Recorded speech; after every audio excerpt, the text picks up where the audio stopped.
বাজারে পণ্যের দাম ও ভেজাল নিয়ন্ত্রণে এতদিন ব্যবসায়ীদের সচেতন করা হয়েছে। এখন অনিয়ম পেলে ব্যবস্থা নেওয়া হবে বলে জানিয়েছেন ভোক্তা অধিকার সংরক্ষণ অধিদপ্তরের মহাপরিচালক AHM শফিকুজ্জামান। মশলার আমদানিকারক, পাইকার ও খুচরা ব্যবসায়ীদের সাথে মতবিনিময় সভায় কথা বলেন তিনি।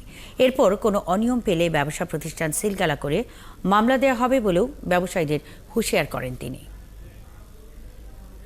ব্যবসায়ীরা বলবে যে তারা করছে যে ক্রয় মূল্যের সাথে সামঞ্জস্য রেখে বিক্রয় করছে, কিন্তু এটি আমরা মূল্য তালিকা যদি টানানো না থাকে এটা কিন্তু আমরা বলবো যে সেটি আপনার টানাতে হবে। আন্তর্জাতিক প্রাইস যদি একইও থাকে, মনে করেন গত বছর পার কেজি ইন্টারন্যাশনাল প্রাইস যদি এখনকার সমানও থাকে, কিন্তু আপনার ডলারের যে আমাদের যে রেটটা যেটা আপনার ইম্প্যাক্ট পড়েছে সেটিও কিন্তু 25 থেকে 30% বাড়বে।